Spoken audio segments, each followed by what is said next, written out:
Hey beautiful people, it is your girl Ashima. If you are new to this channel, thank you for joining me and kindly subscribe to become part of this family. I am sure you are going to love it, and if you are a returnee, thank you for the support, thank you for coming back by. It really means a lot. And basically today's video is about me talking to you guys, telling you my experience basically as a working girl in her 20s, how my community service has been, and also just, you know, get ready, look cute, and yeah, do my makeup. So without wasting any time, let's get to this video. So first I'm gonna start with my eyebrows, and my mirror is facing this way, so most of the time I'm gonna be facing that way, so I hope you guys do understand. Okay, so as some of you may know that last year I started working, right? As a community professional nurse. I studied nursing at the University of the Western Cape. I did a 4-year course, a bachelor with honors, yes, and yeah, so I got accepted at the place that I'm working at now to do a community service. So I was under contract, and my contract is ending like now, end of Jan. Yeah, that's also something. And yeah, so started working. It was a crazy transition, I don't want to lie. It was different, like the transition from being a student to now being a sister, having to look after a ward. It's something, like the responsibility that you have is crazy, but it had really taught me a lot about myself. Yes, has taught me a lot about myself, because you have to now stop relying on someone else, as in like relying on another sister. As like when you're a student, you always have to ask, okay sister, what do I do now, can I do this, and all of that.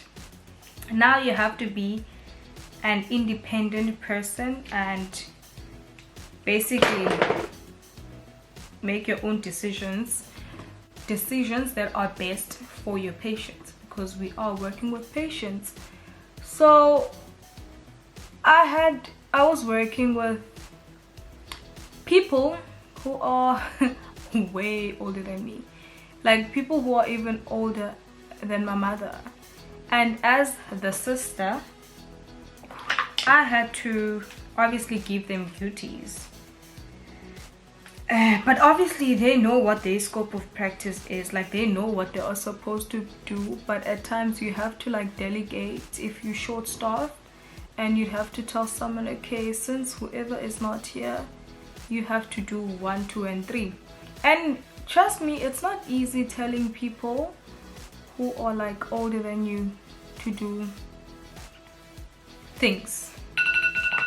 Sorry. To do things, because I for a fact don't like it when people tell me to do things. So now imagine if you're telling someone who is way older than you to do something crazy. But what I appreciate is that even though I might be young, they still listen to me, because like there's a certain way you have to speak to people, especially if it's elderly people and you're telling them what to do. You have to obviously talk with a calm voice, and like I don't even know how I'm gonna explain it, but yeah, you just have to figure a way.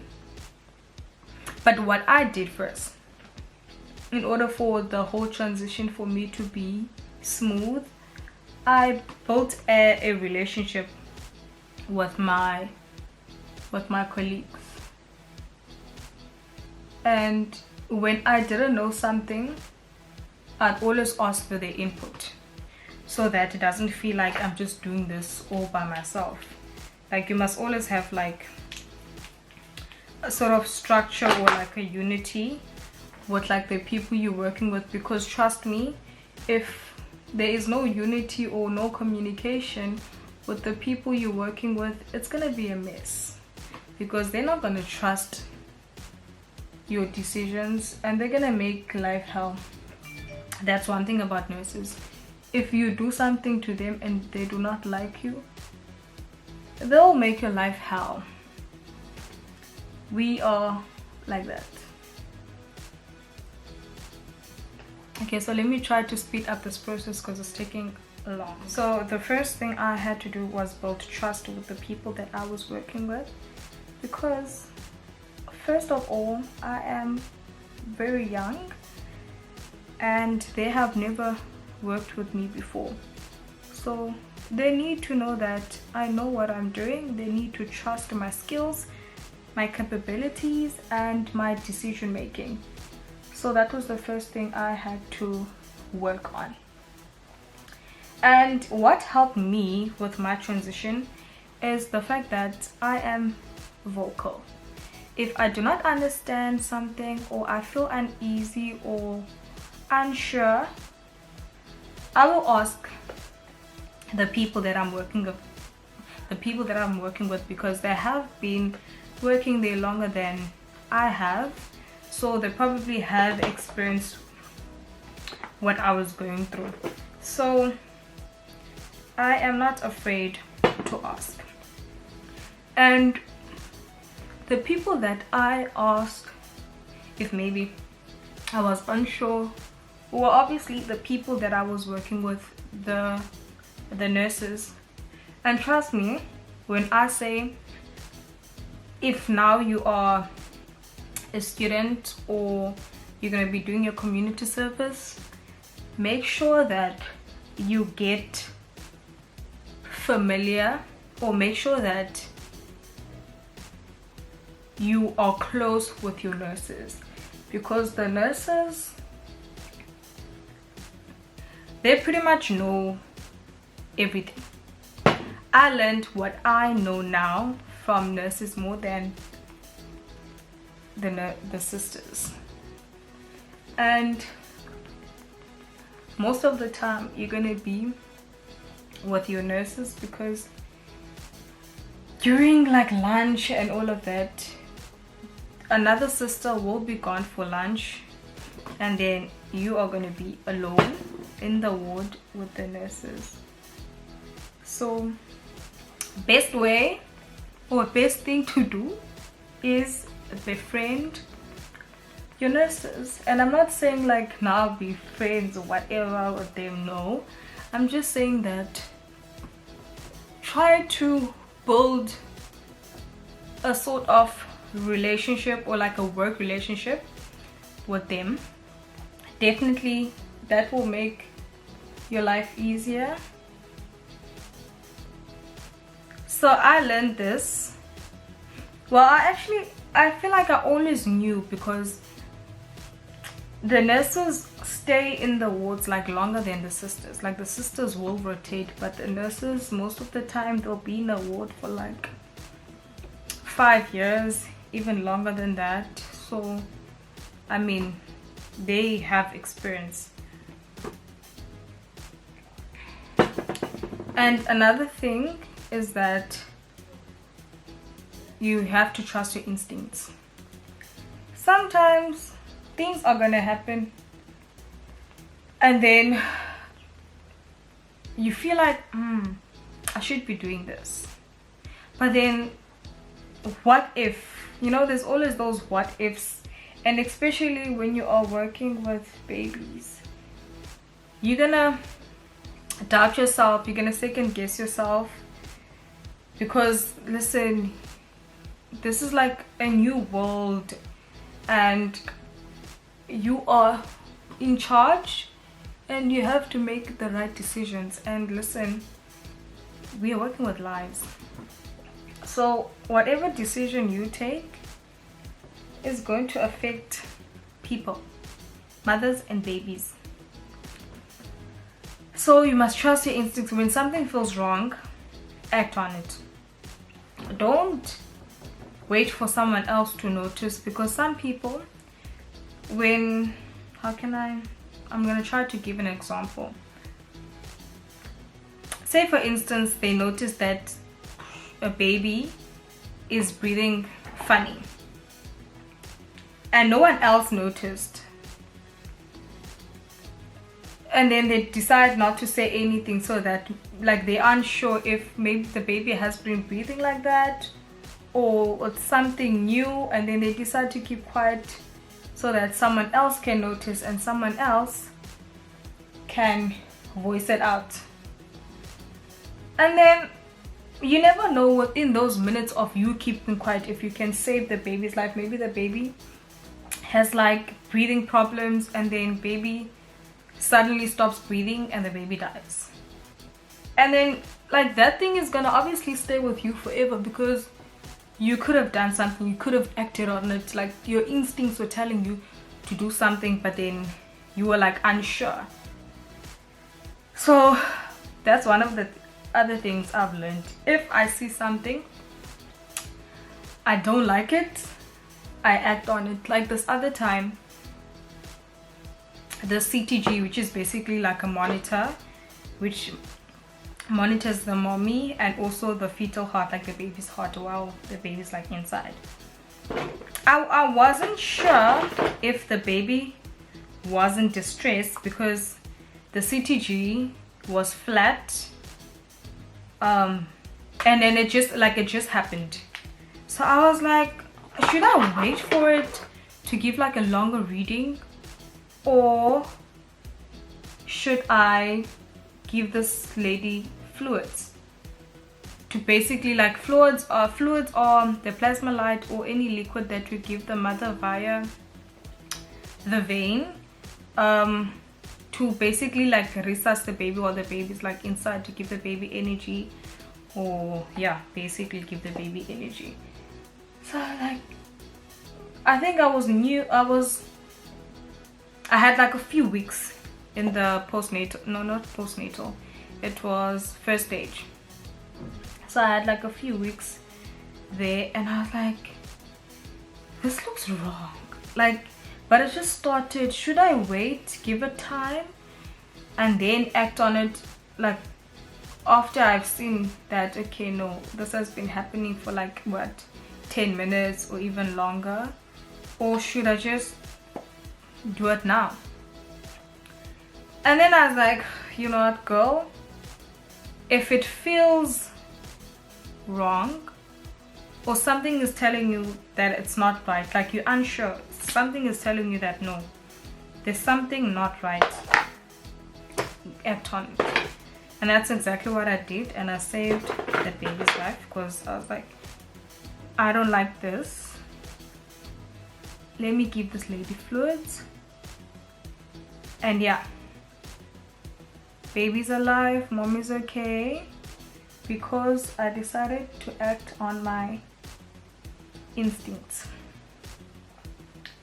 It takes time to have like the confidence to do something. I'm gonna speak now in the like in terms of like my work.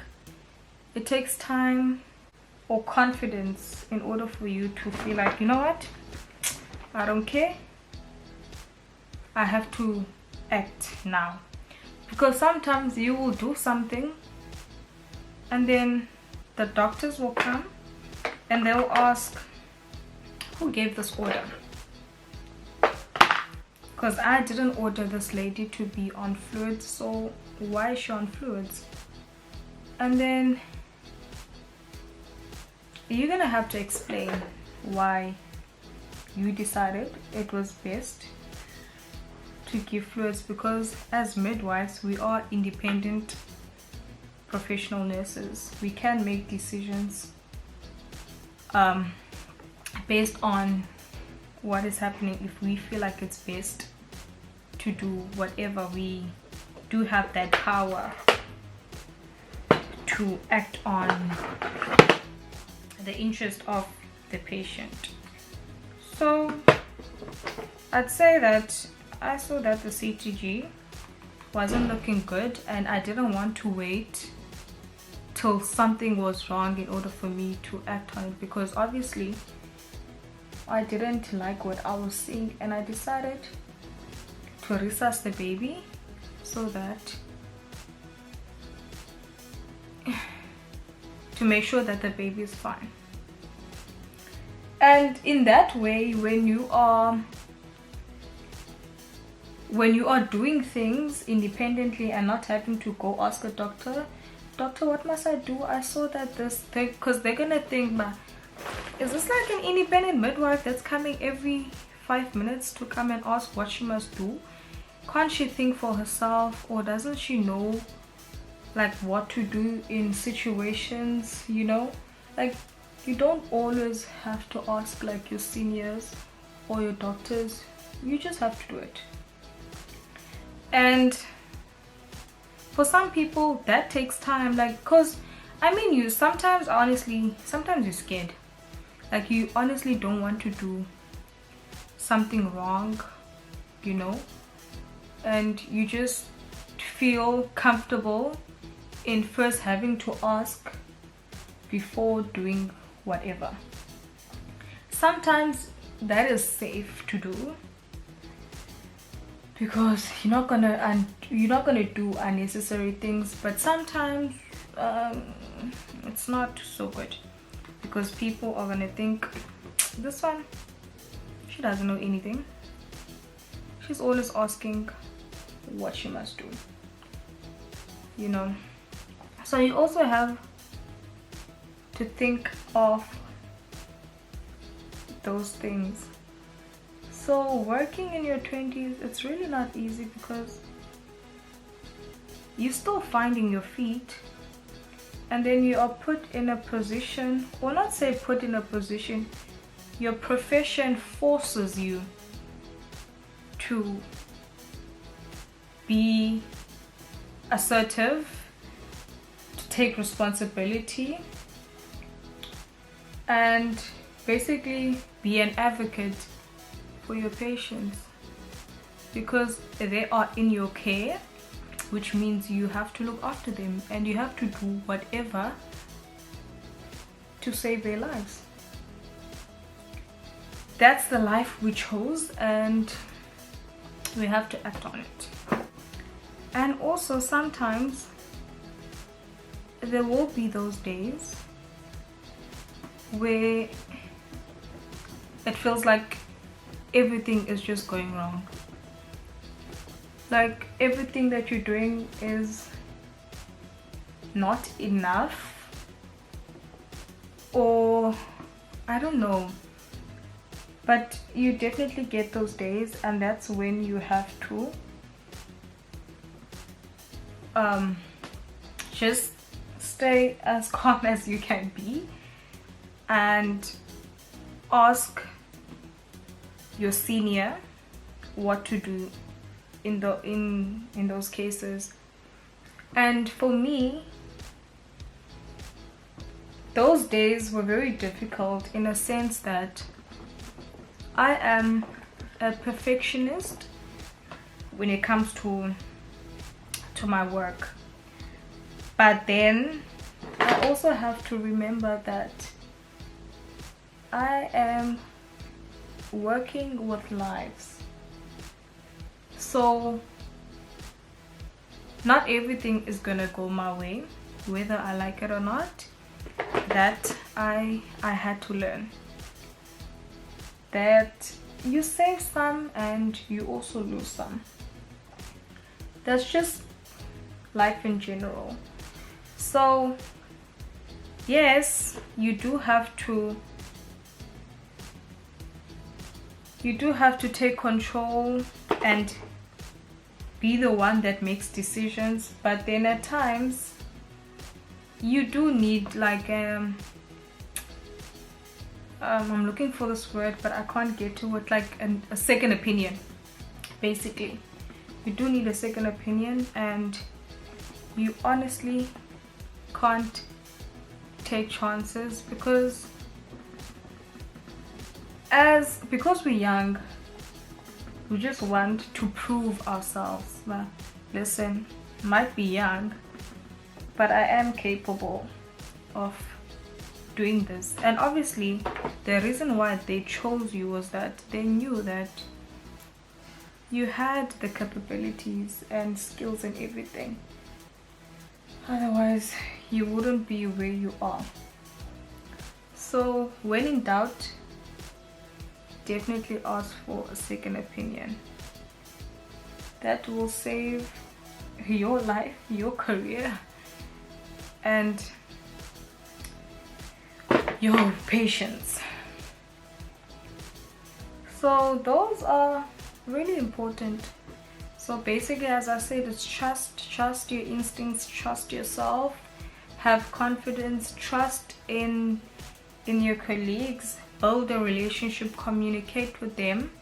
These are things that we're not really taught in school. You have to learn them in the working space. Another thing I learned is that since you are working with people, different personalities, not everyone is gonna like you, and that's perfectly fine. People don't have to like you, but they have to respect you.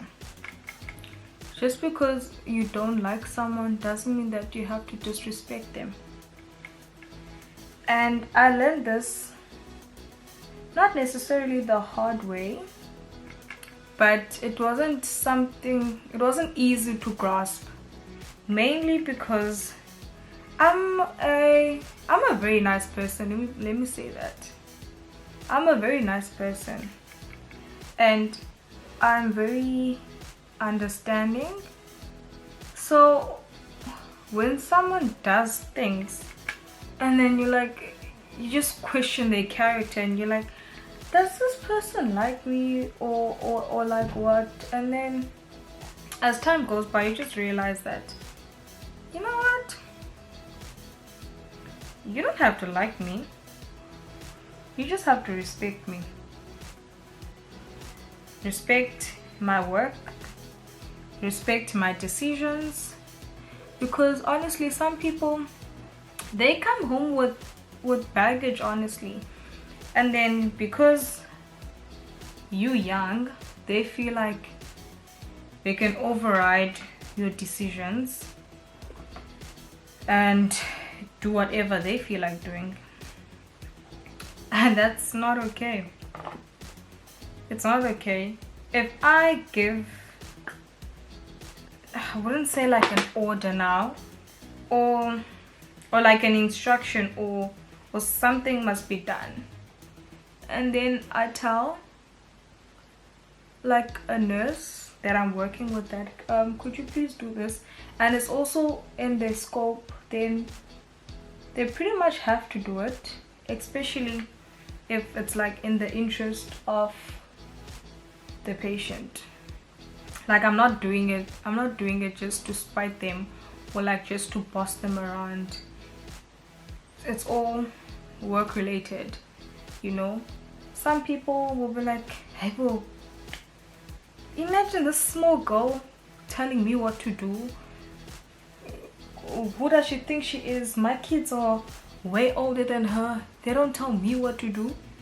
You have to understand that we're not at home, you're not with your kids, we're at work. And at work, as young as I am a senior because of my job description. Therefore, I do have every right to tell people like what to do if it's in their scope of practice. If it's not in their scope of practice, then they, by all means, they can say, no, I do not feel comfortable in doing whatever. And also, if it's not in the interest of the patient, but it's in their scope they can say, no, I do not feel comfortable in doing that. I'll give an example. So this other time, a doctor instructed me to give morphine, which is an analgesia, to relieve pain. But I said yes, I'll do it. And then when I went to the patient, I realized that the CTG, which monitors the baby, as I said earlier, it wasn't looking good. So I wasn't going to put more pressure on the baby while the baby is not looking good. And I said, sorry doctor, I do not feel comfortable in giving the morphine because of the CTG. And the doctor was like, but I gave you an order. And I told the doctor that, yes, I do understand, but it will be my signature that's on the patient's book. If anything happens, I will be at fault and I have to take accountability. Therefore, I am not doing it. By all means, if you feel comfortable in giving the morphine, I can bring you the morphine and you can give it to the patient. And she looked at me like, who does she think she is? And that's also another thing I do not like at times about certain doctors, because they feel entitled and they think that they are the bosses of nurses. And I do not, or nurses do not work for them. We work for the government, not for doctors. And they seem to forget that part. And then they think that they can boss us around and tell us what to do and what not to do. But that is not the case. Which is why sometimes you need to stand your ground and be like, no, don't feel comfortable, I'm not doing it, because it will be you who's going to be in trouble, because you have to check everything. Is a patient fine before you give any medication? You have to check, okay, is it not going to affect the baby? Is it not going to affect the mother? You know? So if I had given the morphine, the baby would obviously go into stress, because what morphine does, obviously, it like makes you sleep. So now imagine the baby's heart is already trying so hard, and then I'm giving it morphine, then it has to work extra hard. It's gonna put stress on the baby. And I was like, I'm not doing it, I'm not.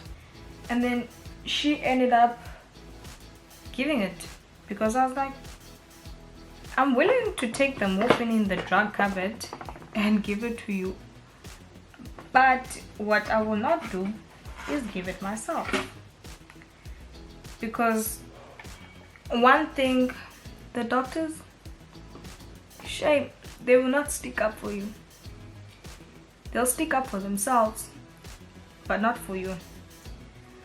If I had given the morphine and something happened to the baby, she wouldn't have said, no, I pressured her into giving the morphine, I made sure that she gave the morphine. No, she'd say that, I mean, she is an independent midwife. Couldn't she see that the CTG wasn't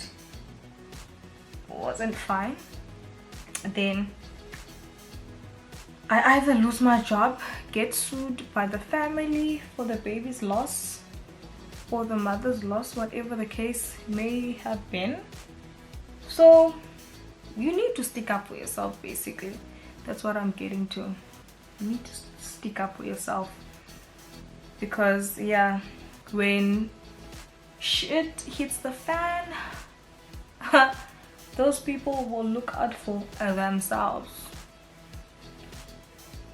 they'll look out for themselves, and you either gonna kiss your job goodbye, get sued, and have to pay the family millions, which I don't even make. But yeah, imagine I get sued $1 million. Where will I get it? Where? How?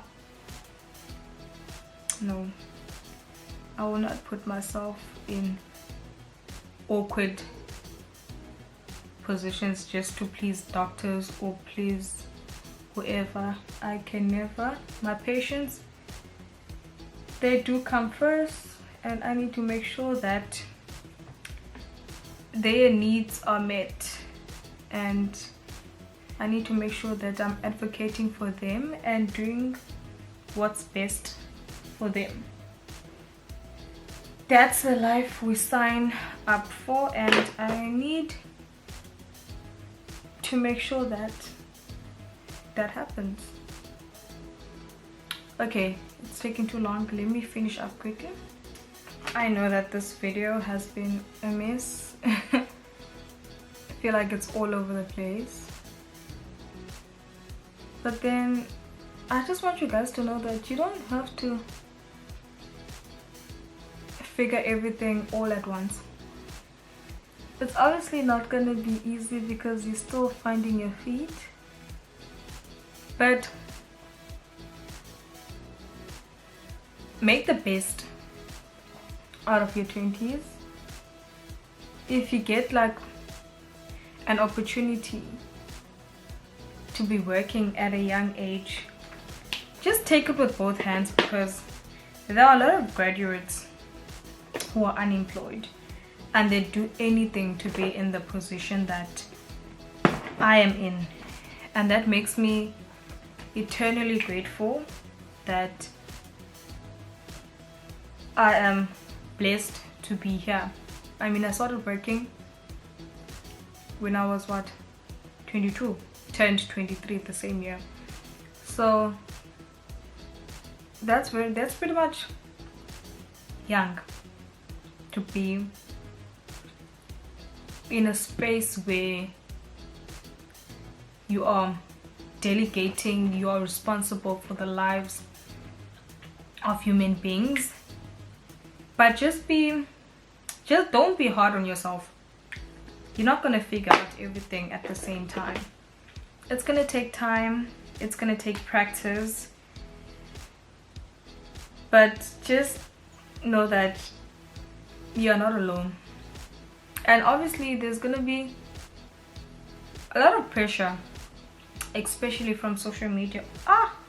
Social media, guys, will be the death of us, because you see people our age, they have Louis Vuitton bags, they have Dior bags, they have, you know, these luxury items, and then you're like, I'm a working girl, working class, I can't even afford those things. And that's perfectly fine. Like, in due time you will afford those things, because 99% of the girlies that are our age out there having all these things, that's not theirs. They don't buy it themselves. They're getting it from either family, because some are very fortunate to have wealthy families. Some are getting it from men, and I'm not judging them. It's the life they chose. I chose this life, they chose that life, so we have to live with the choices that we make. Okay, last but not least, you need to have a support system.